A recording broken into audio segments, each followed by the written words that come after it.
მოგესალმებით, პირველ რიგში გილოცავთ საქართველოს დამოუკიდებლობის დღეს, სურს დღეს შევაჯამო ჩემი ვიზიტი ჩეხეთში.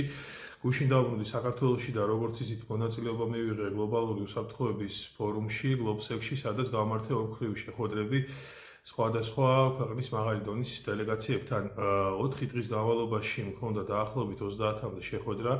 მათ შორის შევხვდი რამდენიმე ქვეყნის საგარეო საქმეთა მინისტრს, მოლდოვის პრეზიდენტს, ჩეხეთის და უნგრეთის პარლამენტების საგარეო ურთიერთობათა კომიტეტის თავმჯდომარეებს, რამდენიმე ევროპარლამენტარს, ესპანეთის სენატის თავმჯდომარის მოადგილეს, ასევე პოლონეთის, დიდი ბრიტანეთის, საფრანგეთის, გერმანიის და ბალტიის ქვეყნების პარლამენტების დეპუტატებს. Ქონდა ასევე შეხვედრები ევროკომისიის წარმომადგენლებთან, წამყვანი ევროპული ანალიტიკური ცენტრების წევრებთან და მოქმედ და ყოფილ ამერიკელ მაღალჩინოსებთან. სურს ასევე აღვნიშნო, რომ ჯერ საქართველო გახდა პირველი პოლიტიკური აქტორი საქართველოდან, რომელიც ოფიციალურად შეხვდა უნგრეთის მმართველი პარტია TISA-ს წევრებს და ძალიან საინტერესო შეხვედრა გამოდგა ეს საბოლოოდ. ჩემი შეხვედრების მთავარ მიზანს წარმოადგენდა ქვეყნის ეროვნულ ინტერესებთან დაკავშირებული საკითხების განხილვა ჩვენს დასავლეთ პარტნიორებთან, ჩვენს კოლეგებთან განვიხილეთ საქართველოში მიმდინარე პროცესები, ჩვენი გუნდის ჯერ საქართველოს საგარეო პოლიტიკური ხედვა და ქვეყნის კრიზისიდან გამოსვლის გეგმა. ასევე შევთანხმდით ჩვენს პარტნიორებთან თანამშრომლობის გაგრძელების შესახებ. ჩვენ ამოცანას წარმოადგენდა ჩვენი დასავლელი პარტნიორებისთვის ქართული იდეის გაზიარება და ჩვენება იმისა, რომ საქართველო მზად არის ცვლილებებისთვის და ყველაფერი შავ-თეთრ ფერებში არ არის, როგორც ეს სიტყვაზე შეიძლება ერთი შეხედვით ჩანდეს გარედან, ხოლო ჯერ საქართველოს აქვს იმის პოტენციალი, პოლიტიკური ნება, გამოცდილება და ინტელექტუალური რესურსი, რომ ამ ცვლილებების ასე ვთქვათ გამწევი გახდეს.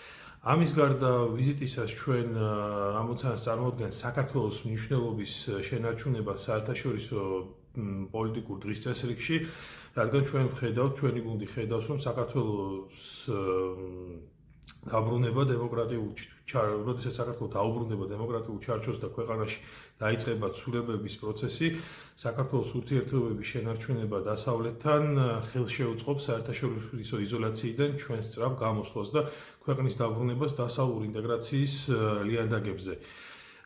ჯერ საქართველოს მონაწილეობა GLOBSEC-ში არის ჩვენი გუნდის კიდევ ერთი მნიშვნელოვანი საერთაშორისო აღიარება. შეხვედრების შედეგად გვაქვს კონკრეტული შედეგები, კერძოდ რამდენიმე ქვეყნის წამყვან პოლიტიკურ პარტიასთან დავიწყეთ თანამშრომლობა და ახლო მომავალში მეტ ინფორმაციას მოგვაწვდით ამის შესახებ.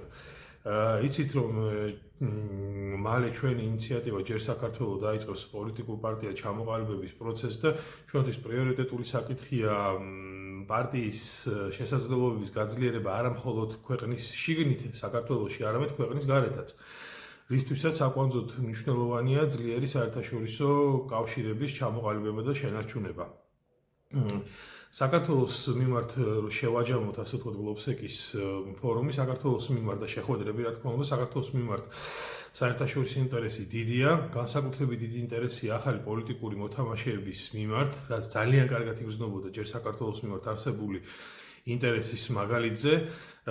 დღეს მთელი ევროპა გულშემატკივრობს საქართველოს, თუმცა დღევანდელი ხელისუფლების პირობებში ძალიან რთულია ამ მხარდაჭერის, ასე ვთქვათ, კაპიტალიზაცია. ევროპაში კარგად ხედავენ საქართველოს მნიშვნელობას მომავალი ევროპული უსაფრთხოების ჭრილში და აქვთ რეალური სურვილი და მზაობა და პოლიტიკური ნება, რომ საქართველოში სიტუაციის შეცვლის შემთხვევაში მნიშვნელოვანი მხარდაჭერა აღმოუჩიონ როგორც ჩვენ ქვეყანას როგორც პოლიტიკურად, ასევე მატერიალურადაც, რასაც მოყვება კონკრეტული ხელშესახები შედეგი თითოეული ჩვენი თანამოქალაქისთვის. თუმცა ამის საწინდარია, რა თქმა უნდა, ცვლილებები და პროფესიონალი და კეთილსინდისიერი ადამიანებით დაკომპლექტებული გუნდი, რასაც დღეს ჯერ საქართველოს თავაზობს თავის მხარდამჭერებს. ეს იყო მოკლედ GLOBSEC-ის შესახებ. დიდი მადლობა ყურადღებისთვის და კიდევ ერთხელ გილოცავთ საქართველოს დამოუკიდებლობის დღეს.